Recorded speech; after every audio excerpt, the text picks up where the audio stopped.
So, hello everybody, Steve Mills here. It's great to be back with you on my results podcast, which is all about how to get more, how to do better, how to raise your game and get to what I call the elite level. Now, today I'm with a young man, and I use that term very loosely, someone who I've known literally for, well, I dread to think, it's certainly best part of, let's work it out, it must be about 40 years, which is quite scary. But whether you listen to me on the podcast, on YouTube, my website, Facebook, whatever, I really hope you're going to enjoy this interview, because this young man, somebody I met when he was 11 and I was probably about, I can't remember, about 18, something like that. And he comes from a world of table tennis.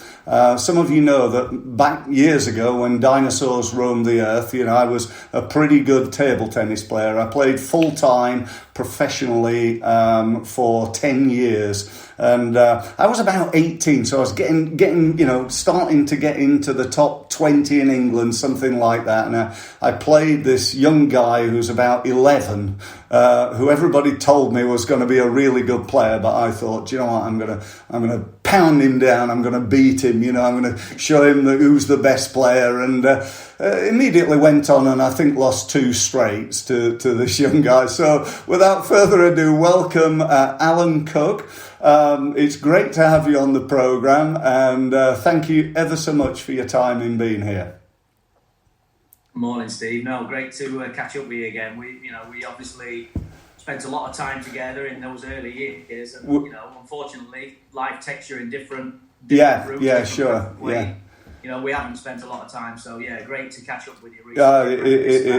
It's great to have you. It really is. Do you want to just tell everybody a little bit about you? And I was trying to think. How many times was he English champion? I'm sure he was Commonwealth champion as well, and I know about the World Veteran Championships. So just give people an overview of what you did in your table tennis career and what you're doing now, if you would, please. Okay. As you rightly said, it's been a long career really, and I fell in love with the sport at 10 years of age. I played all sports. Very lucky to get started really, in the sense that I was a footballer, and we were rained off. Came inside to watch a table tennis exhibition from a friend of both of us that we'll obviously talk a little bit more about later on. But Colin Deaton did an exhibition at the school, and literally just from that moment infused me and my passion, my love for the sport, which has always been there. And that so that first contact with table tennis and the skills around it and the excitement and so on, I was literally bought in from that moment. Wow. So I knew even and that story when I met you at 11, you, as I said to you, you were top 20 in England, the best local player, doing well, and I, even at that point, I knew what I wanted to be. I wanted to play sport. Table tennis I was playing all sports, but I love table tennis. I love the fact that it was a 1-to-1. It's me against you. Yeah. I'm 5'7". So and it was in the days when if you weren't tall enough, that guy that's 6 foot, he'll get the call. He's the striker. And I didn't like that fact that it was someone else's opinion about how good you were. Yeah, so right. Another attraction for me to table tennis. Yeah. It's me against you, and if I don't beat you this time, I can go. And I'll come again. And and I did have that mentality, that resilience. And, yes. And, I love that, and I was brought into the sport at that age. We obviously had an amazing experience together, which I think we're going to talk a little bit about. Yeah. We travelled doing exhibitions around the country, until eventually I turned professional. I say professional. We didn't earn a lot of money in them early days, but I literally left school, and at 16 I was playing the sport full time. And I didn't earn a lot of money, if I'm honest. For the next 5 years, it was all about getting better, and every penny that I earned was put back into the sport. You and I both. So it was an investment, and I never earned any money. Sorry? I never earned any money. I don't think the whole time. Just about enough to survive pay my petrol to get to the next thing. I think we both should have played football. Would have been much richer. I had a slight problem that I was rubbish at it, but apart from that, I think I could have been definitely playing for Sheffield Wednesday. I'd have probably got in the team today, actually, the way we're playing at the moment. But that's another story. So yeah, I mean, I went on to play full time. I lived in Sweden. Sweden were the best country in the world. Yeah.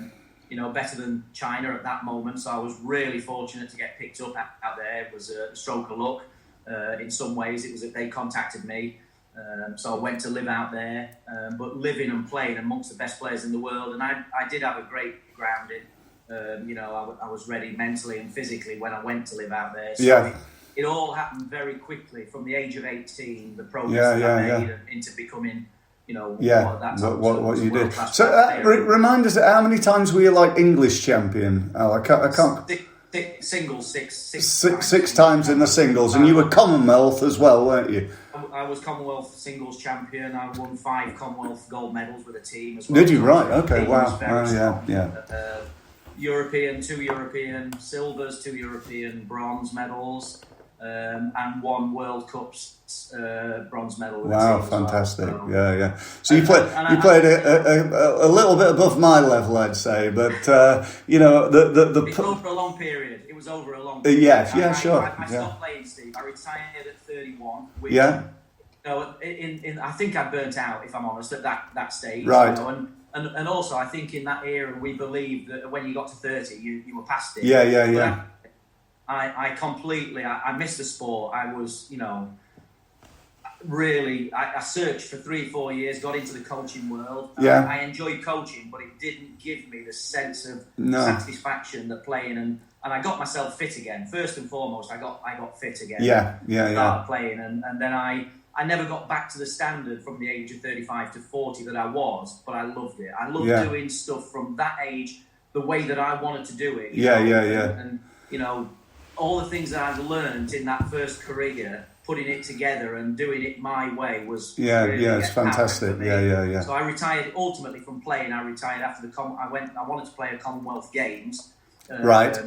So we had lots of Commonwealth Championships, but that was the Commonwealth Games, the multi-sport bit. Yeah. So I played that in Melbourne in 2006 and retired thereafter. Then retired after that. Yeah. I remember John Hilton, who's a player that we both know, became European champion, telling me that you were the fittest person that he'd ever met. And that's quite a compliment coming from John, because he was he was as fit as a butcher's dog, wasn't he? He really was. Again, he was a huge inspiration, Steve. When he won the European Championships, he was 30. He was classed as old. Yeah. But he was. And it was an event that really, how did he win that? It was 1,000 to 1 apparently, the odds. It was like. And that again was an inspiration that somebody, because at that point I remember going to school and my school teacher saying, what about that English guy that's won the European Championships? And I went, oh, Desmond Douglas. Yeah. It's John Hilton, and I'm only 12, and I didn't actually know who John Hilton was. Wow. But there, 6 months less than that, 3-4 months later, he's doing a tour of Britain, doing exhibitions. As European champion, and there I am, same as it was with you, playing against him. Awesome, really. It's fantastic. And he was again, a real hero of mine as a young player. Yeah, absolutely. Now, I wanted to come on and talk to you about again somebody who was a huge influence in your career, my career, and we all had so many people, didn't we? I know for you there was Derek Marples, who again, really helped me in my career too, and we had John and Nijek and loads of people that we knew and practiced with. Martin Kinsella, who we both know, who sadly passed away a little while ago. But one guy I'm sure stands out in amongst all of them, and that is, as I know you know who I'm going to talk about here, and that is Colin Deaton. Yeah, Colin. Wow, he. I think for me, the one thing Colin did is he gave me confidence. as a young man, I was quite a shy guy. I don't think I was that confident. And he gave me not only the confidence, but also the opportunity to play professionally. Both our dads helped us a lot in our careers. And, we could sit here thanking everybody that helped us for ages. But I know for Colin, what Colin did for me, he gave me the opportunity to play full time by employing me to do table tennis exhibitions along with yourself and other people to earn at least a reasonable amount of money so I could survive in a sport that really didn't pay a great deal of money. The other thing Colin did is in business. I always remember he used to say, one of his cliche sayings was, "Get selling. Get selling," and he always used to say that, and something I remember all these years later. Get selling, and I often talk to people now in business and say to them, look, get selling. Pick up. I literally say, pick up the bloody phone. Pick up the phone and get selling. Stop, doing the crap that doesn't work and start doing the stuff that does. And what's your recollection of Colin and the time we spent with him? A larger than life character. Yeah. Colin, we wouldn't be here talking. No, we wouldn't. No. Our lives massively, Mm-hmm. And as I said earlier, it was from the moment I first met Colin. He was one of them characters that, he introduced me to the sport. I was bought. I was sold into it. That was it. Yeah. The enthusiasm and so on. The personality that he brought to it was just, it was incredible. He was an amazing salesman and marketer, actually, wasn't he? Yeah, and I think the other key bit for you that you just picked up is the same for me, in the sense that the confidence that he gave you, it was always, you can do this. And I remember sat there listening, and Desmond Douglas was winning his 8th English championship or whatever it was at that time, or and one day that could be you. In the corner. Me. Why not? Maybe the other kids around me didn't see it like that, but I was the dreamer that did. And I think that's ultimately that's what you want kids to believe. That Absolutely. They can, not try to sell them a story that things that are impossible, but actually these things are possible. And always that seed that this is possible. This can be you. Yeah, one of my memories, and you were there at the time, was and one of the reasons why I think I've spent a lot of my career being in front of people, talking to groups, talking to audiences. Been all over the world and Singapore and all sorts of places, speaking at big conferences in front of 1,000 people and so on. I remember being at the Pontins Holiday Centre at Canberra Sands, and we were just about to go out, you and I, to do a table tennis exhibition in front of about 5,000 people. And Colin was there, and Colin was always the MC on the microphone, introducing the players and talking and telling people about the game and so on. And there was an emergency phone call for him. Somebody needed to talk to him, and he said, "Right, Alan, you're going on. You're doing the challenges. Steve, you're going to do the microphone." Handed me the microphone. I had to walk out and talk in front of 5,000 people, and I have never been shitting myself as much in my life, to be honest. And I've always thought nothing ever could be. I got to talk for 40 minutes with like 30 seconds notice, and nothing could ever be more scary than that. So, and I think that was one of the things that was great about what we did as table tennis players. We got ourselves in front of thousands of people. I wonder how many people have watched you and I play table tennis. I dread to think it's probably, I don't know, maybe 1 million people have watched us over the years do exhibitions, and certainly we were often in front of 2, 3, 4, 5, 6,000 people at a time. And in sport, that's a real big thing, because it's tough to have the confidence to go out in a final of a major international tournament and have that belief in yourself. For me, in essence, I was a shy kid. I was always the one that was hiding away at the back, didn't want to answer the questions, didn't particularly love school. I didn't hate it, but I hated it. I wasn't far away by the end because I knew what I wanted to do. But actually, the experiences that we had with Colin, as you said, on the spot, you're there talking. Instead of having a bat in your hand, you've got a microphone in your hand. Yeah. And I'm there leading this exhibition at 12 years old when I'm close to the star of the show. But actually, that experience and that confidence of putting on a show and being able to, make the audience laugh and it was unbelievably empowering and pressure, but in a really positive way that made us want to come back and do it over and over again. And you remember, we were doing 35 shows a week, travelling the length and breadth of the country, 2,000 miles a week, unbelievably tired at the end of the tour. Energy that we had doing it, we'd come alive as soon as we went out there. You just come alive. It was an incredible experience that we had. It was. It really was. It really was. Let me ask you a question. If you were talking now to an 11-year-old Alan Cooke, what would you tell him? What would you tell him? What advice would you give your younger self?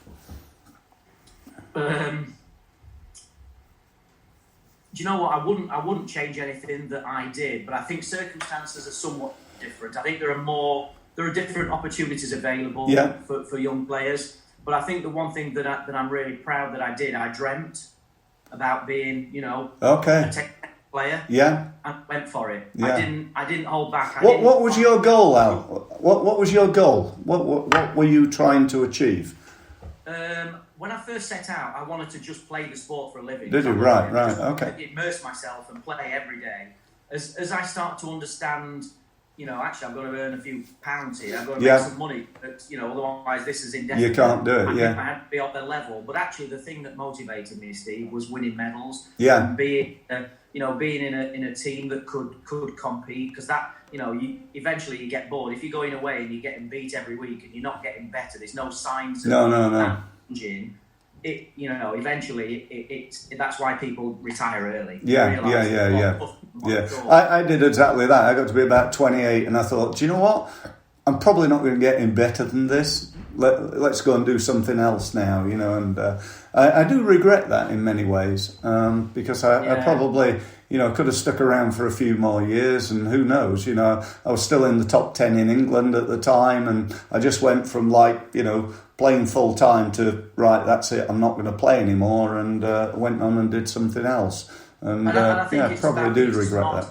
In your choices, a lot of people even now think that just going abroad, because Des was successful, when we went abroad, that's the mad one. It's not. The reason that these guys were successful and I was successful is because we went abroad, we learned, we worked hard every day, we had a plan, and we adapted that plan as and when. So it's not just going to happen because you go abroad no. Germany.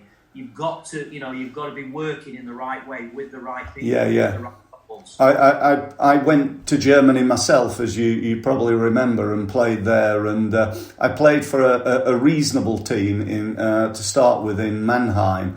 My biggest problem actually was the quality of the opposition. The players in my team, I was like head and shoulders the best player. And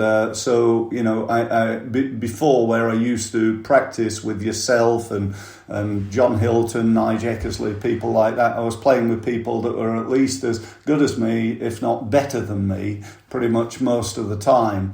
And in Germany, I found that very difficult until I managed to get the opportunity to go and practice at Saarbrücken with people like Stellan Bengtsson and Georg Böhm and Peter Engel and people like that. And that was just, fantastic. We all lived together in an apartment block, and I used to just go and visit and spend a bit of time with those guys, and it was just awesome. Absolutely awesome. So one of the things I wanted to talk to you about as well is I really do believe, and I've always done so, that in sport and business, it's really about attitude, and if you're good at sport, then there's a good chance that if you bring that attitude, that belief, that enthusiasm, that goal setting, all the things that you need to be good at table tennis or football or whatever it is, if you bring that into business, you can be very successful in business. And I know, some of the players back in our day have gone on to be, just phenomenally successful in business. Some of them many, many millions and millions of pounds in income in their business. And just wonder what your thoughts were around that. I know you've stayed in table tennis, but I think the key to being successful is around work hard, take action, believe Absolutely. in yourself, and so on. And it's the same in sport and business, isn't it? And I think you're right. You're far more qualified than I am, Steve. Like you said, I chose to stay in the sport and didn't go down that route. I know a lot of successful athletes have gone into the business. Yeah. Going into businesses and sharing the experiences they had in sport and the similarities that there are. And I think you're right. The traits are very similar. The work ethic. Yeah. And not waiting to do tomorrow what can be done today. Yeah. I think that and the resilience. If you fail first time, I'll learn from that. I'll pick myself up and I'll try again. Yeah. And I think there are so many traits. My small experience of talking with businesses and I run a summer school and it's on a very, very small scale. That's the business side of me. That's as much of business as I do outside of the sport. But it is about that. There are some very similar traits in both in sporting perspective for successful sportsmen as there are, I guess, in the business world. Yeah, one of the guys I always looked up to, apart from the people in my sport and your sport of table tennis, was Lendl. Ivan Lendl. I'm sure you remember him. He was pretty much known in this country as the guy that never won Wimbledon. What people don't know about him is he was number one in the world, I think longer than anybody else had ever been, and he won 8 or 9 Grand Slams, and I think he still holds the record for the most tournament wins in a 10-year period. I think he won something like 180 tournaments in 10 years, beaten only actually by Martina Navratilova. She won even more. Really? But I heard Lendl asked, what was the difference between you and the rest of the players, Ivan? What made you so special? Was it your forehand? This guy asked him, and Lendl, being a very serious guy, looked at him and he said, "No." He said the difference between me and everybody else was that ever since I was 8 years old, I did far more than anybody could possibly expect. And I remember him saying that. Even now, it's just sent a cold shiver down my spine. And whether you're listening to this interview as a sports person or a table tennis guy, or you're in business, if you could do far more than anybody else could possibly expect, do you think you'd have a half chance of being really successful? Because I know Alan's nodding here, and I definitely am. I think almost that's what it's about,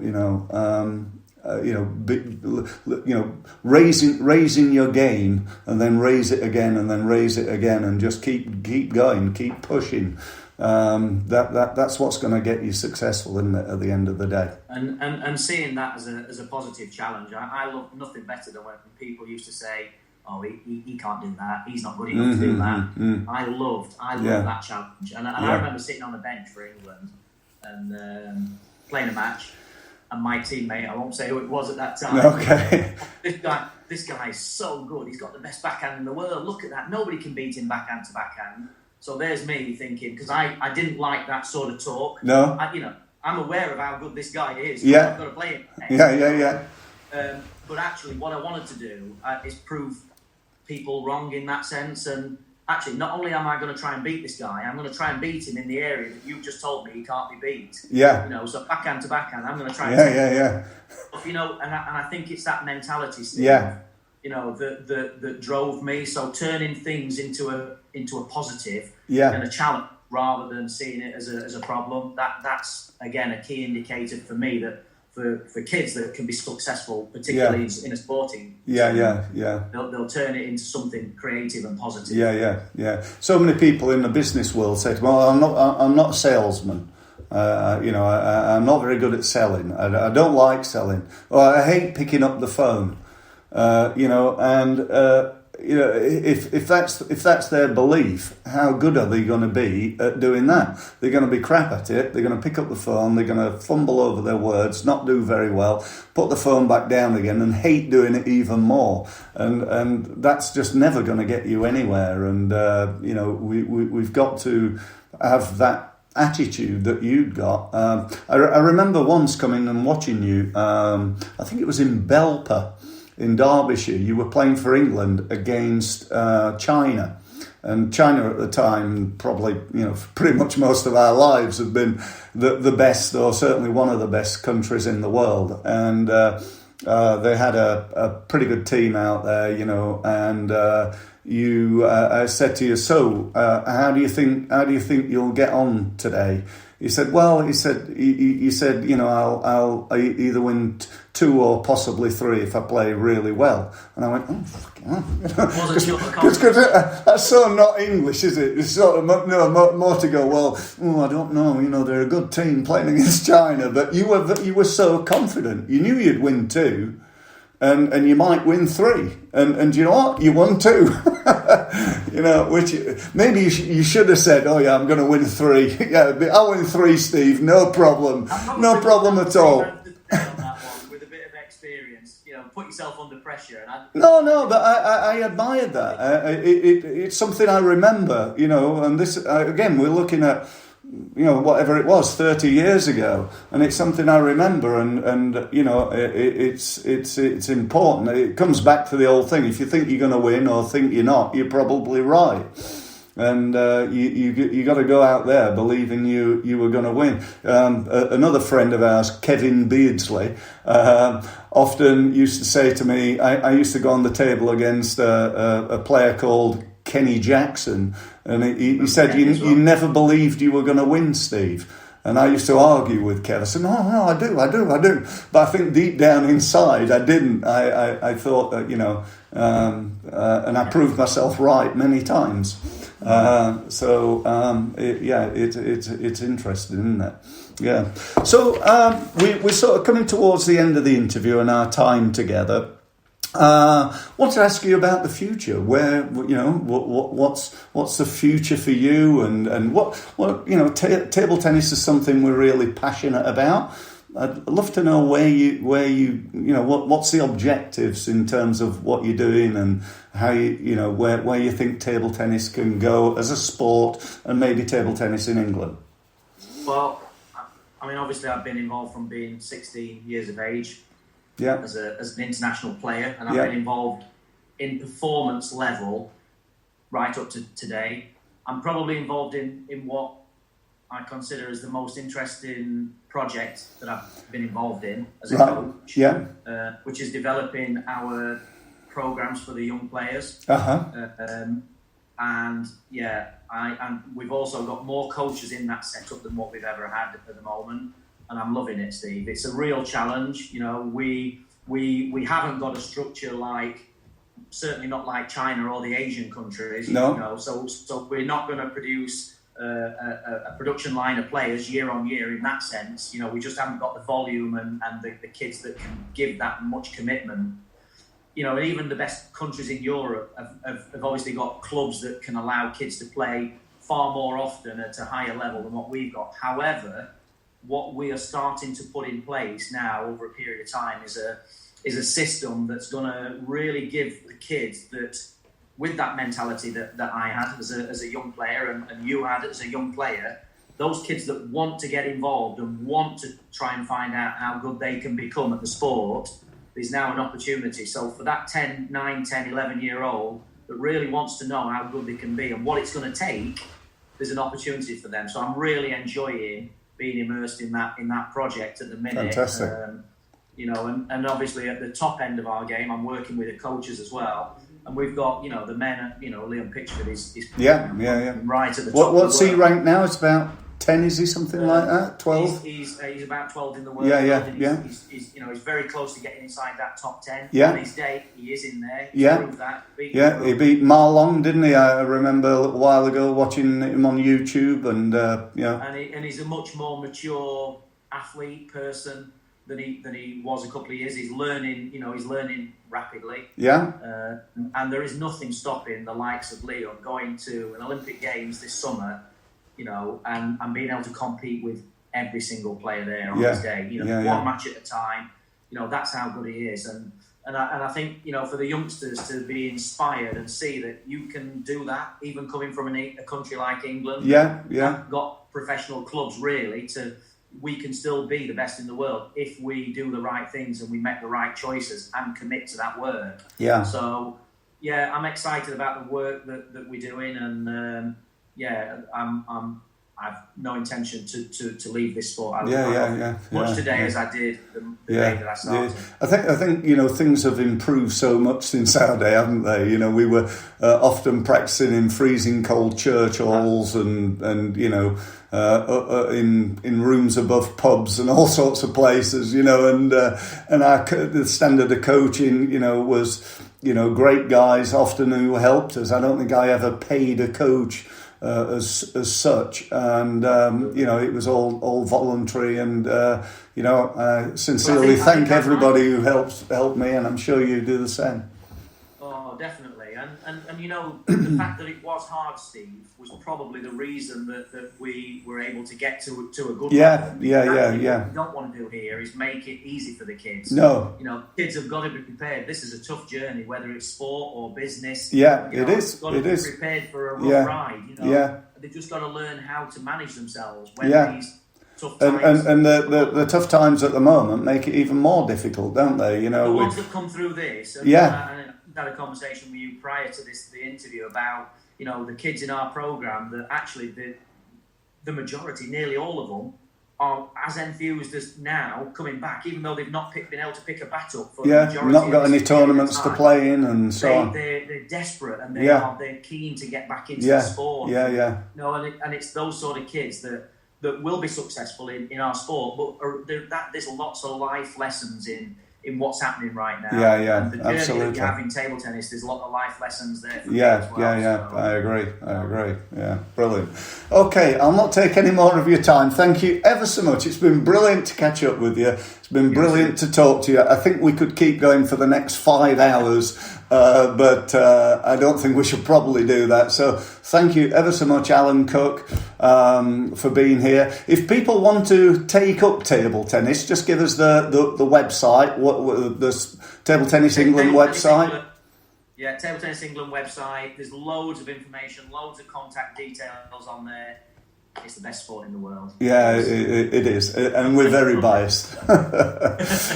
So thank you ever so much. If people want to know more from me, go to steve-mills.com, and I'd love to help you to raise your business game, and one day if you raise your table tennis game, you might be talking to Alan. So thank you very much, Alan, and thank you everybody for listening. Thank you.